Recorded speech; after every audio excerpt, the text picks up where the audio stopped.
Shalom Aleichem, paz seja convosco. Você está no Israel para Jesus. O programa de hoje tem como tema a história da evangelização dos judeus. Nós vamos procurar apresentar um conteúdo amplo de história tanto no período bíblico e principalmente nos tempos modernos e contemporâneos. Fique conosco que vem bastante informação por aqui. E para falar sobre este assunto, nós temos hoje um convidado muito especial e querido, que é o pastor Eginaldo Hélio. Seja bem-vindo, pastor. Muito obrigado, pastor Romualdo. Prazer estar aqui com você e prazer compartilhar esse assunto tão maravilhoso e especial, que eu tenho certeza que vai abençoar muita gente. Muito bem, pastor Eginaldo, ele é pastor do Centro Evangelístico do Vale da Bênção, é conferencista, escritor de vários livros, jornalista, coordenador do Ministério Sim Israel, é também professor de teologia e de história, é colunista e colaborador também da Bíblia Apologética e da Bíblia Missionária de Estudos. E também é apresentador do programa Vida Teológica na 96.5 FM. Muito bem. E, bom, então vamos dar início ao tema do nosso programa de hoje, a história da evangelização de judeus. Pastor, eu sei que a gente vai trabalhar nesses minutos bastante aspectos aí da história contemporânea e tudo mais, mas nós precisamos retornar para o período bíblico, né, onde tudo começa, né? Então, gostaria que nesse momento introdutório o pastor então nos levasse para o período bíblico, onde a igreja nasce dentro do seu contexto e depois caminhando um pouquinho aí para as rupturas e para os distanciamentos, né? Eu acho que a gente começa com uma desevangelização do povo judeu. O que muitos crentes não percebem, porque isso é bem claro nas escrituras, é que a igreja ela nasceu judaica. Os apóstolos eram todos judeus. Os 120 do dia de Pentecostes eram judeus. Quando você lê o livro de Atos, a maior parte daquele contexto é um contexto judaico saindo para um contexto gentílico, mas como você percebe, o apóstolo Paulo, ele é a estratégia correta, né? Como diz lá Romanos 1,16, né? Primeiro judeu. Então ele entra na sinagoga, todo lugar que ele vai no Império Romano começa ali com a sinagoga. Então a igreja ela era majoritariamente judaica. Se você vai ler Atos 21:20, quando Tiago ele conversa com o apóstolo Paulo, ele fala, olha, tem milhares de judeus que creem. Então, quando a gente fala assim de uma rejeição ao Messias, às vezes as pessoas pensam assim que nenhum judeu reconheceu que Jesus é o Messias, mas isso não é verdade. Milhares de judeus reconheceram. Mas então por que fala que eles rejeitaram? Fala que eles rejeitaram por quê? Porque o Messias deveria ter sido reconhecido como o Messias por todos os judeus, por todo Israel, pela nação como um todo, não só por alguns. Isso não aconteceu de fato.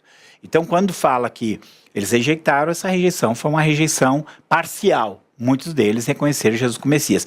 Os primeiros missionários eram judeus, com absoluta certeza, né? Isso tem que ser levado em conta. Mas o que vai acontecer no caminhar da história? Vai acontecer justamente aquilo que o apóstolo Paulo tinha dito que não deveria acontecer. Os gentios, quando se tornaram maioria, quando eles se tornam a maioria dentro da igreja, eles começam a fazer uma rejeição aos judeus. Uma rejeição que ela é tanto teológica, inclusive negando que Deus tem ainda algum plano na vida deles, mas também faz uma rejeição prática, que cada vez mais vai se distanciando dos judeus. A gente percebe, né, na leitura ali dos evangelhos e até das epístolas, que há uma animosidade entre esses convertidos, que reconheciam Jesus como Messias, e os judeus que não reconheciam Jesus como Messias.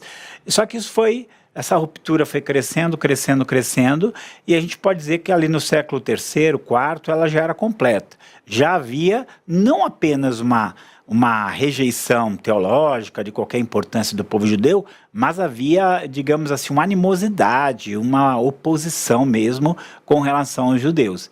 E a tendência a partir dali era ser algo bem negativo, né? E forçando até uma conversão, uma assimilação também, né? Que aí é onde eu falo assim que é uma desevangelização que vai acontecer em boa parte desse período.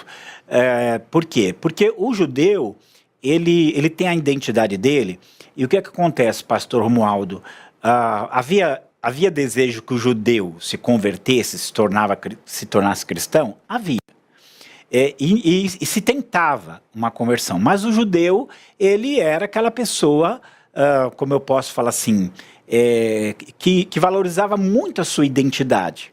E um dos grandes problemas que surgem é que qualquer judeu que se convertesse, ele tinha que romper com a sua identidade. Eu brinco assim que é mais ou menos assim, o brasileiro se converteu, mas você não pode mais gostar de futebol e você não pode mais comer feijoada, mais ou menos isso, né?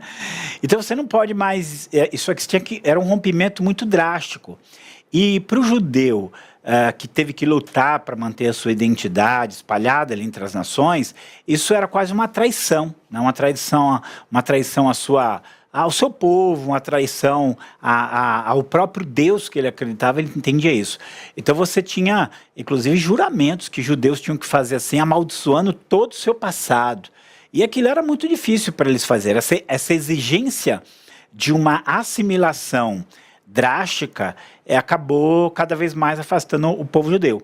E aí o que você tem ao longo da história, não foram poucas vezes, você tinha assim, uma exigência que eles se convertessem sob pena de expulsão. Então, ou você se converte ao cristianismo, ou nós vamos expulsar vocês. Então, às vezes, ele ficava naquilo. Na maioria das vezes, existe um livro do Werner Keller, chamado Diáspora, que conta principalmente esse período pós-bíblico, né? E ele conta muitos episódios em que os judeus chegavam para que eles estavam pressionando e diziam assim, nós vamos pensar. E aí ele ia para uma fortaleza, se trancava naquela fortaleza, tocava fogo e morria todo mundo ali para não se converter. Eu sei que, assim, para nós é uma coisa drástica, e por que ele fez isso? Era uma coisa muito drástica, mas para ele era uma verdadeira traição, era uma verdadeira negação de si mesmo. E isso ia deixando a cristandade, que até então a cristandade é aquela união de Estado com a igreja, a cristandade ficava ainda com mais raiva, né? Por que é que vocês não se convertem? Por que é que vocês não aceitam, né, essa questão? Então, a história da Europa medieval ali, ela vai ser muito marcada por atitudes de ódio, por atitudes de perseguição, por atitudes de espoliação, de expulsão e mesmo de morte aos judeus. E quanto mais isso acontece, é óbvio, mais a parede vai se levantando, porque mais o judeu enxergava o cristianismo como algo anti-judaico e mais o cristianismo olhava os judeus como um povo, como a gente fala assim, né, irredutível, né, um povo inflexível, que não cedia de jeito nenhum. Raras vezes na história você tem um momento em que o povo judeu aceite se tornar cristão.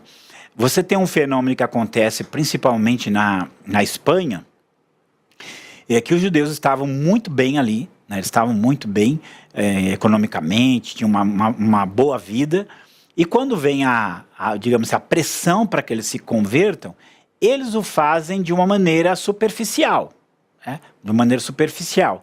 E a grande maioria, talvez muitos tenham realmente se tornado cristãos, né? E parte disso, mas muitos eles acabam assumindo um cristianismo superficial, enquanto que eles praticavam o que eles chamavam de criptojudaísmo. Então, ocultamente, eles praticavam o judaísmo. Tem um filme muito interessante nessa área, um filme um pouco violento assim, mas muito interessante, chamado Dia de Ira. Né? Dia de Ira, com Christopher Lambert fazendo o papel principal. E lá mostra muito essa coisa deles mudarem, inclusive, a identidade deles e praticar o judaísmo escondido. Mas aí é onde também entra a questão da Inquisição, que muita gente sabe que a Inquisição espanhola ela vai ser mais cruel ali naquela região, e vai ser focada principalmente nesses que eles chamavam de cristãos novos, né, que eram ou marranos, que eram judeus que teriam se convertido, mas só superficialmente, que ocultamente continuavam praticando o judaísmo. É interessante aqui, eu vou dando as dicas, você assistiu um documentário no YouTube chamado A Estrela Oculta do Sertão. Né? Muito interessante. É muito interessante. Então, para a gente entender esse quadro todo, mas eu só queria assim, mencionar, antes da gente ver o que vai acontecer depois, a gente assim, tem um episódio na Idade Média que eles querem converter os judeus sem violência, com, digamos assim, com argumentos. Okay. Então, o que eles fazem? Eles chamam líderes judaicos para um debate. Só que o debate que eles propõem é o seguinte: vocês sentem aí, nós vamos dizer todos os motivos pelos quais o cristianismo é verdadeiro, Jesus é o Messias, e vocês escutam tudo, não replica nada e se converte. Aí é óbvio que também não deu certo e eles ficavam com mais raiva ainda porque não dava certo. Mas o que vai acontecer, pastor Romualdo, e a gente tem que ter consciência hoje disso, porque o judeu conhece a história dele, tudo isso foi criando uma parede, né? Foi criando uma parede. E mesmo quando vem a reforma protestante, não pense você que a reforma protestante mudou essa perspectiva da igreja para com os judeus. Não mudou porque o judeu continuava ali inflexível, não cedia. E por outro lado também os cristãos, eles vinham já de uma tradição secular, se não mais de um milênio, de sentimento antijudaico. E esse sentimento antijudaico ele continuou mesmo na parte europeia, na parte do norte da Europa, que se tornou cristão, claro que às vezes com algumas amenizações, mas continuou lá. Nós temos inclusive um livro de Lutero muito agressivo nesse sentido. E então isso, num primeiro momento, não muda com a reforma protestante, vai ser algo posterior, né? Agora, com os puritanos, a gente vê uma mudança de postura, depois com os morávios, missões de judeus na Holanda. Isso. Teve uma mudança aí de comportamento. Aí. A gente precisa pensar assim que a igreja protestante vai passando por uma maturidade, né? E como eu digo assim, embora o Lutero foi muito falho nesse aspecto, a gente tem que admitir, e mesmo Calvino, mesmo outros reformadores, mas eles puseram a Bíblia na mão do povo. E os puritanos foram aqueles que, ao ler as escrituras, você vai encontrar textos muito bonitos, inclusive do Jonathan Edwards e outros puritanos, compreendendo assim um papel de destaque para os judeus, né? Então começa com os puritanos ali, já começa uma mudança de postura com relação ao povo judeu. Começa essa postura. Então, essa postura vai ser importante, mesmo dentro do movimento pietista, que o movimento pietista é um avivamento que acontece na igreja luterana. E os pietistas também começam, né, nessa visão de olhar o povo de uma maneira diferente. E os morávios, que nada mais eram do que um pietismo ali daquele grupo, daquela região. E eles começam, então eles tinham o desafio de ver que povos estavam esquecidos. E um dos povos que eles começam a evangelizar são os judeus lá de Amsterdã, na Holanda. Então eles dão abertura para isso, né? E aí no século XX nós temos o movimento hebraico, né? Hebraico-cristão, né? Esse movimento hebraico-cristão é muito interessante, assim, porque eles são judeus dentro das igrejas protestantes, né, históricas, são judeus. Isso já começa no finalzinho do século XIX, indo para o século XX. Então eles começam assim, mais ou menos a gente pensa hoje, muita coisa que a gente pensa hoje em missões, né? Aqueles aspectos particulares, culturais de cada povo. Então esse movimento hebraico-cristão é mais ou menos assim, são judeus que são batistas, presbiterianos, né, anglicanos, metodistas, e que eles vão pensar assim, não, nós temos que focar no nosso povo, trazer eles para a igreja. Então veja só que eles são judeus dentro das igrejas históricas que querem focar na evangelização do seu próprio povo, mas não para criar algo separado. Trazer eles mesmo para dentro da própria igreja. Vamos falar assim, como se fossem russos dentro das igrejas espalhados e vamos agora focar nos russos. Mas no caso aqui os judeus.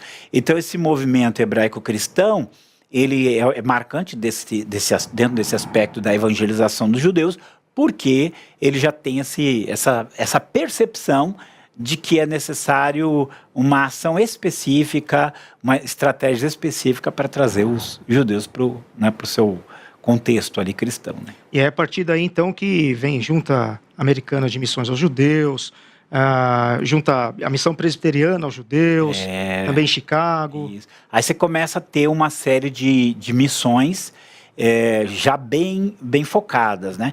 Eu falo assim, para chegar, né, no aspecto aqui de uma seara quase esquecida, eu começo com essa visão do evangelismo específico, porque o evangelismo específico é uma coisa estratégica. Então você pode pensar em ciganos, você pode pensar, eu falo assim, sou lá do litoral, tinha os surfistas de Cristo. Então, porque era o quê? Uma visão, vamos evangelizar os surfistas, né?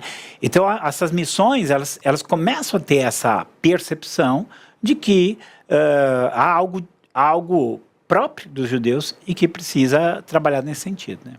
Aí nós temos em 1967 o judaísmo messiânico, né? Para aqueles que talvez não conheçam o termo, judeus messiânicos são judeus que creem que Jesus é o Messias, é o seu Salvador. E aí nós temos então, dentro desse período aí, começa aí, né, em 1967, então, messiânico. Eu acho que a gente pode até pensar um pouquinho antes, talvez uma dessas missões que vão ser muito significativas, que é o Jews for Jesus, né, os judeus para Jesus. Porque os judeus para Jesus, eles já começam a insistir digamos assim, em criar um ambiente culturalmente receptivo para os judeus. Porque às vezes o judeu, alguma coisa se chocava dentro do contexto gentílico, né? Às vezes não, às vezes passar por cima, às vezes chocava. Então ele tem esse foco. E na década de 60 você tem o movimento hippie, que vai ser alvo de várias missões. O que muita gente não sabe é que muitos desses hippies, eles eram judeus, né? E muitos desses hippies, eles foram alcançados por Jesus. Desses hippies judeus foram alcançados por Jesus. E o que acontece é o seguinte, e esse aqui é um negócio curioso, né, que vai acontecer. Porque muitos desses judeus, que eram hippies e que foram alcançados por Jesus, até então, não só eles não... digamos assim, não valorizavam a sua judaidade, sua identidade judaica, como eles até mesmo, digamos assim, rejeitavam essa herança judaica. Mas quando eles se convertem ao cristianismo, muitos deles começam a perceber essa conexão íntima que existe entre os judeus e o cristianismo. Porque a gente sabe que é ali, né? Você tem rupturas, mas você tem continuidades. Então, muitos desses hippies judeus que se convertem na década de 60, eles então começam esse movimento judaico-messiânico na tentativa assim, de criar um ambiente, seja teológico, seja cultural, seja linguístico, que digamos assim, alcance os judeus. E aí começa então esse movimento judaico-messiânico. Uma das coisas que fortaleceu muito o movimento judaico-messiânico foi parece uma coisa assim, para nós, né, muita gente nem sabe, né, o que aconteceu. Mas em 1967, ocorre a Guerra dos 6 Dias. E na Guerra dos 6 Dias, é conquistada a Jerusalém Oriental. Porque a parte ocidental de Jerusalém ela é conquistada ali em 1948, já na Guerra da Independência. Mas a parte oriental ela vai ficar na mão dos árabes até 1967, até a Guerra dos 6 Dias. E em 1967, Jerusalém ela é reconquistada, ela passa a estar na mão dos judeus. E isso para quem era judeu, mesmo para quem era judeu messiânico, era uma coisa muito significativa. Isso aqui é algo que a gente também tem que levar em consideração. Talvez para muita gente no mundo o renascimento de Israel não significasse muito, ou a conquista de Jerusalém não significasse muito. Mas para quem era judeu, significava muito. Porque dentro da cultura judaica, do pensamento judaico, Jerusalém, a terra ali, é algo assim, ligado à história deles, ligado aos propósitos de Deus, ligado ao que Deus tem para eles, à identidade deles.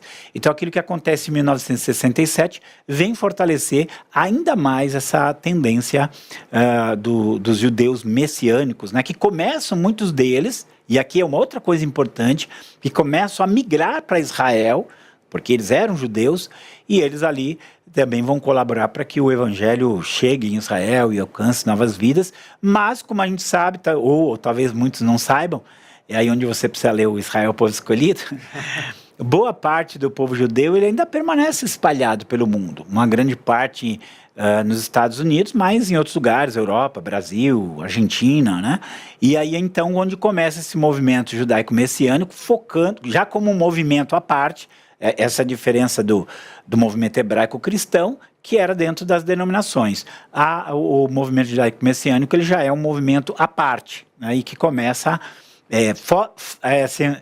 tem algo assim, interessante, porque os judeus messiânicos fora de Israel, eles insistem muito mais em destacar, né, os elementos da cultura judaica do que os judeus lá em Israel. O judeu em Israel não faz muita questão de destacar porque ele já está em Israel, mas quem está fora procura fazer isso. E esse movimento cresceu muito, pastor. Hoje você tem aí congregações judaico-messiânicas no mundo inteiro, e tem sido assim meios, né, no qual os judeus eles têm se identificado, tem uma liturgia muito característica como eles, tem levado muitos judeus a se converterem. Aliás, e aqui estamos falando de evangelização do povo judeu, e nós podemos dar glória a Deus que nós estamos vivendo na época em que o maior número de judeus tem reconhecido em Jesus seu Messias, né? Maior do que isso agora, só quando Jesus vier. E é interessante, o pastor falou a respeito, né, dos judeus que estão dispersos, né, e há judeu em Israel, grande parte dos Estados Unidos, Europa e América do Sul. É interessante que isso até favorece para o testemunho da igreja, onde quer que ela esteja, né, para os judeus, porque estão espalhados, né? Ao mesmo tempo que nós temos lá em Levítico 26 e Deuteronômio 28 as bênçãos e as maldições, e uma das maldições é que se o povo não obedecesse ao Senhor, seria espalhado por entre as nações, né? Isso aconteceu no período bíblico e também no ano 70, depois são espalhados. Mas, de uma certa forma, isso favorece para que eles ouçam a respeito de Jesus, né? Porque onde tem igreja do Senhor Jesus, em qualquer parte do mundo, há ali, né, uma comunidade judaica que pode, né, testemunhar a eles. É mais ou menos aquilo, você não precisa ir para Israel para evangelizar judeu, né? Você tem bem espalhado, aqui no Brasil tem uma comunidade grande, espalhada também por toda a nação, então você tem plena possibilidade de alcançar os judeus, você até trabalha com eles, e aquilo, também se você quiser ir para Israel, nada impede você, e também dentro desse aspecto de evangelização de grupos religiosos, eu aqui no livro desenvolvo uma estratégia, e são quatro pontos, né, principais, mas o segundo ponto é a oração. Então, quando a gente não existe missões sem oração, então não vai existir missões para o povo judeu sem oração. Nós podemos lembrar assim daquela palavra do apóstolo Paulo em Romanos 10, capítulo 1, que ele fala, irmãos, o bom desejo do meu coração e a minha oração por Israel é para que eles sejam salvos. Então, qualquer um de nós pode começar a perceber e perceber a necessidade de começar a orar por esse povo, pelo povo judeu. E já tem sido feito isso, né, pastor? E o resultado também está aí. Quantos judeus não têm reconhecido em Jesus o seu Messias? Assim, dentre os judeus convertidos que a gente convive, eu achei assim, muito interessante uma judia que ela conta que ela foi numa igreja e o pastor dessa igreja era um libanês ex-islâmico convertido. E ele falava muito sobre Israel, do plano de Deus para Israel, né, pregar sobre Israel. E ela conta que aquilo deixou ela incomodada, porque ela diz assim, como ele sendo um goim, né, um gentil, ainda mais de origem islâmica, sabe mais sobre o Deus de Israel do que eu. Não pode ser isso. E ela se converteu de pirraça, não vou me converter. Então a gente pensa assim que Deus tem feito a sua obra aí e vale a pena se envolver nesse aspecto. Eu tenho certeza que muitos dos que estão nos ouvindo, talvez alguns já amem esse tema, e muitos talvez estão começando a ouvir, mas que Deus possa levantar pessoas dentro da sua igreja que vão se tornar instrumento de evangelização para os judeus. Perfeito. E em 1967, que foi o momento aqui quando surge esses movimentos que o pastor Eginaldo colocou aqui, está pertinho aqui de quando iniciou seus trabalhos do Instituto Tzadik Baimuná, né? Em 1968, um grupo de crentes, né, no Senhor Jesus, profissionais liberais, tinha pastores e missionários, inclusive um americano também presente, atentos a Romanos 1,16, né? Porque não me envergonho do Evangelho, porque é o poder de Deus para a salvação de todo aquele que nele crê, primeiro do judeu e também do grego, né, ou do gentil. Atento a este verso das Escrituras, decidiram então iniciar um trabalho, né, de testemunho entre os judeus, que é o Instituto Tzadik, desde 1968, fazendo o nome de Jesus conhecido entre os judeus. Pastor Eginaldo, eu tenho que convidá-lo para um outro programa para a gente dar continuidade, né, nesses assuntos históricos, e há muita riqueza aí, né, e muitos detalhes aí, né, que dá para a gente abordar, né? E infelizmente o nosso tempo está encerrando. Pastor, aqueles que querem conhecer o trabalho do irmão, Pode, por favor, divulgar onde pode encontrá-lo, né, redes sociais? Então vou aqui. O meu nome é complicado porque é Egnaldo Hélio. Então todo mundo erra meu nome, né? Mas Egnaldo é o que eu falo, é como se fosse um Agnaldo com E. Né? Mas você pode me achar nas redes sociais, Instagram, Facebook, Twitter, Egnaldo Hélio, não é Gemudo, né? E-G-U-I. Mas você pode também entrar no meu site, missãoatenas.com.br, no meu canal, que também chama Missão Atenas, não é com H, tá? E eu vou dar meu número aqui também, alguém quiser entrar em contato, até mesmo achar alguma dificuldade no site lá. O meu número é 11 9 6362 4164. 11 9 6362 4164. Muito bem, nós queremos agradecer a você que esteve conosco até o final deste programa. Fique atento aqui no canal da TV Pinheiros e PPTV, para sempre estar aqui acompanhando aquilo que o Israel para Jesus tem para oferecer para vocês. Nós queremos agradecer mais uma vez. Shalom Aleichem.